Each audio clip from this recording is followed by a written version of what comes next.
За Монгол улсын хувьд бол эдийн засгаад хэлэх олон салбаруудад бол гадаадын шууд хөрөнгө оруулалтыг татах замаар технологийн шинжилэл хийх, бас хүний нөөцөө бэлдэх зэрэг зорилтуудаа хангах нь чухал байгаа. Тэгээ өнгөрсөн хугацаанд бол бид гадаадын шууд хөрөнгө оруулалт татах явдал дээр бол бас маш муу ажиллаа гэж дүгнж болно.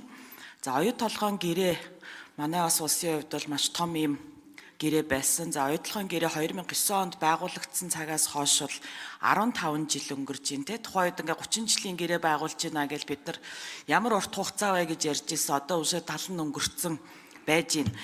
Тэгээд оюут толгойн гэрээн дээр бол мэдээж хэрэг алдаа оноонууд бол байсан. Тэгээд энэ алдаа оноонуудаа бол бид нар бас өнгөрсөн 15 жилийн хугацаанд бол яг ямар зүйл дээр алдсан, юун дээр онсон гэдгээ бол бас улс үндэсний хувьд бол бас тэгтлээ тийм нэгцэн ойлголтод бол хүрж чадаагүй байгаа байдал бас харагдаад байгаа. Тэгэхээр энэ утгаараа бол энэ ураны салбарт бас нэг дараачийн гадаадын шууд хөрөнгө оруулалт 3 дахь хүчээс орж ирж байгаа явдлыг бол дэмжиж байгаа. Тэгээд энэ төсөл дээр бол бид бас оюутлогын гэрээнээс бий болсон алдаа сургамжуудаасаа бас сургамж аваад за ингээд цаашдаа бас ингээд өөр салбаруудад бол хөрөнгө оруулалт татах чиглэлийн бас ийм сайн туршлагуудыг бий болгох зүйлүүдийг тусах нь зөв гэж харж байгаа. Тэгээд оюутлогын гэрээний нэг алдаа бол яг гэрээ байгуулж явах явцдаа бас маш олон хууль тогтоомжуудад өөрчлөлт оруулаад хамт оруулаад ирсэн явдал байгаа. Тэгээд энэ цөмийн энергийн тухай хуульд бас өөрчлөлт оруулаад дагалдах бас хуулиудад өөрчлөлт оруулаад явж байна. Тэгээд энэ хуулийн өөрчлөлтүүд зөвхөн энэ яригдж байгаа Францын ураны төсөлт дээр үйлчлэх үү аль эсвэл ер нь энэ салбарт энэ ураны салбарт өөр бас яригдж байгаа төслүүд байна уу? Ер нь хичнээн бас лиценз эзэмшигч байгууллага байдгийн бэ? Цаашид манай улсын ураны салбарт хэр том тоглогч болох боломжтой вэ гэдэг нэгдүгээр асуулт байна. Хоёрдугаар асуултын хувьд гэх юм бол төрийн эзэмших хувь хэмжээтэй холбоотой зүйл дээр бас ийм ойлголтын зөрүүнүүд өнөөхөр байсаар баг шиг байна. Миний ойлгож байгаагаар бол төрийн эзэмших 34% ч гэдэг юм уу 51% гэдэг бол зөвхөн санхүүгийн ач холбогдол буюу ноогдол ашиг авахд чиглэсэн бас зүйл биш ээ. Бас яг ийм стратегийн ач холбогдолтой орд газрууд дээр төслүүд дээр Монгол улс бас тодорхой хэмжээнд нөгөө ийм хяналт тавих тэр үйл ажиллагаанд нь хяналт тавих ийм боломжийг нээж байгаа. За тэгээд тэр тузаарн дамжаач гэдэг юм уу өдөр тутмын үйл ажиллагааныхын талаар мэдээлэл авах ийм боломжийг бас нээж байгаа явдал гэж харж байгаа. Тэгэхээр энийг бас орхигдуулахгүй байх нь чухал гэж бодож байна. За өнгөрсөн хугацаанд оюутлогын туз хэр үр ашигтай ажилласан энэ гэдэг нь бол тусдаа асуудал. Гэхдээ ер нь бол цаашид бол бид нар Монгол улсад хэрэгжиж байгаа томоохон төслүүд дээр бол бас яг менежментийн хувьд бол бас юм хяналт тавих бас боломжтой байх шаардлагатай гэж харж байгаа.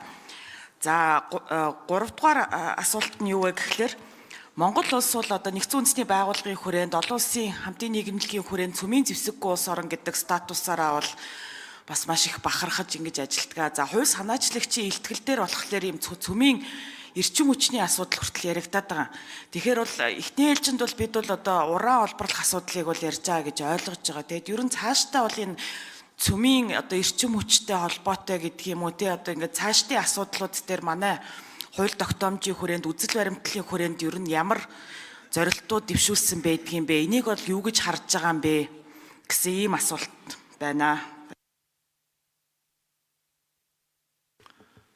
За хариулт өгье. Засгийн газрын хэрэглэх газрын дарга Нэм усрын учирлагч хариулна. За цөмийн энерги хууль бол 2009 онд анх батлагдсан юм байна. За түүнээс хойш бол ашигт малтмлын хуулийн дээр ч гэсэн нэлээдгүй олон удаа өөрчлөлт орсон. За ялангуяа энэ төрийн эзэмшлийн хувийг амнаатаар орлуулах, за бүтээгдэхүүн хуваахаар орлуулах энэ боломжийг нээсэн. Тэгээд засгийн газар их хурл өргөн мэдүүлээд их хурл өөрөөр тогтоож болно гэдгийг хуульчилсан. За гисэн хэдий ч цөмийн энерги хуулийн дээр бол эдгээр зохицуултууд бол ер нь тусаагүй мэл. Тэгэхээр энэ ураны буюу энэ цацраг идэвхт ашигт малтмлын ордыг эдийн засгийн эргэлтэнд оруулах чиглэлийн төслүүд хэрэгжих гэхээр яг өнөөдрийн эрх зүйн орчинд бол төрийн эзэмшлийн 34%-ийг л илүү албажуулаад явахаас өөр ийм эрх зүйн орчин байхгүй. Одоогийн эрх зүйн орчин. Тэгэхээр бид нар өнгөрсөнд гаргасан алдаагаа эргээ харахаар төр 34%-ийг эзэмшдэг. За тэгээд ноогдол ашиг авах хугацаанд хоошлоод одоо жишээ нь оюутлогоо одоо хөрөнгө оруулалтын гэрээн дээр гэхэд л тэр 2.3 тэрбум долларыг тэглснээс хойш 2037 онд одоо ноогдол ашиг авах болцоо бүрдсэн. Тэгээ энэ хугацаа хэдий дахиж хоошлохыг бол хинж мэдэхгүй. Тэгэхээр ноогдол ашиг гарна гэдэг бол дандаа нөө зардал нэмэгдээд идэг, менежмент нэмэгдээд идэг. Тэгээ эргээд үндсэн хуулийн нөгөө 6-гийн 2 газрын хэвлэлийн баялагын 50 дээр нэмэх нэг нь ард түмэнд байна уу гэхээр төлбөрөөр, хураамжаар, татвараар, ашигаар ямар ч хэлбэрээр байж болно. Гол нь Монголын ард түмэнд 50 дээр нэмэх нэг нь байх ёстой суур зарчим хангагддаг.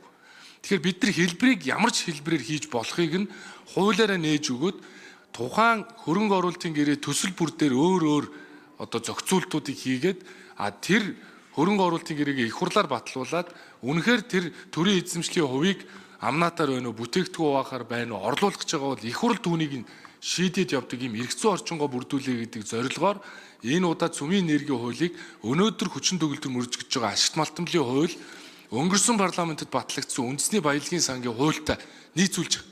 Тэгэхээр төр 34 хүртэлх хувь, төр 50 хүртэлх хувийг эзэмшихийг ер нь цаашдаа менежментэд нь хутгалдаад байдаг биш, ард түмэн шууд татвараа авдаг.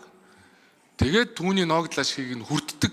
Энэ зарчим руу явахгүй бол цаашдаа бид нар бол олон улсын төвшөнд ч гэсэн ер нь гэрээ хэлцэл хийгээд явхад бол нэлээд юм бэрхшээл бол үүсэх юм байна гэдэг зорилгоор энэ удаа оруулж ирж байгаа. Тэгэхээр энэ цөмийн энерги бол батлагдсанаар зөвхөн одоо яригадаад байгаа энэ мега төслийн 14-т багтсан тэр орооногийн хөрөнгө оруулалтын гэрээнээс гадна энэ ураны одоо салбарт хөрөнгө оруулалт хийх эрх зүйн орчин бүхэлдээ нээгдэж байна. Цаашдаа гэрээ хэлцэл хийх боломж үүснэ гэдэг ийм одоо зорилгоор орж иж байгаа учраас энэ бол зөвхөн нэг тийм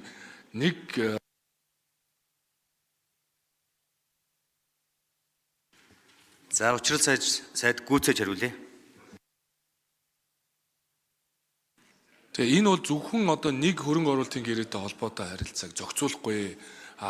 Хоёрт бол бид өнгөрсөнд гаргасан алдааг давтахгүй тулд гэрээг одоо олон хөрөнгө оруулалтын гэрээг барихтаа дагалдуулж хууль өөрчилдөг байдлаас салъя гэдэг зорилгоор цөмийн энергийн хуулиа эхэлж оруулж ирээд их хурлаар хэлэлцээд батлаад түүний дараа их хурлаас батлагдсан хуулиндаа нийцүүлсэн хөрөнгө оруулалтын гэрээгээ барьж явдаг. Энэ одоо бас зөв жишг рүүгээ орё. Тэрнээс биш одоо нэг шинэ олон улсын хөрөнгө оруулалтын гэрээ хийгдэж байна. Тэгээ үүнд нийцүүлээд хууль өөрчлөё гэдээ ороод ирэх бол бас тийм зохимжтой биш ээ. Тэгэхээр сайн жишгийг нэвтрүүлье. Тийм учраас эхлээд хуулиа хэлэлцээ, хуулиндаа нийцүүлсэн гэрээгээ өргөн барьдаг энэ зөв жишг рүүгээ явъя гэж зорж байгаа. За тэгээ нэмээд ажлын хэсгээс хариулах баг.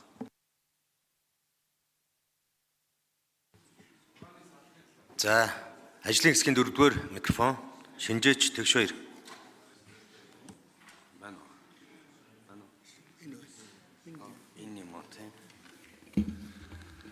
За та бүхний өнөөдрийн мэнд хүргэе. Физик ухааны доктор Шинжээч Тэгш хоёр байна.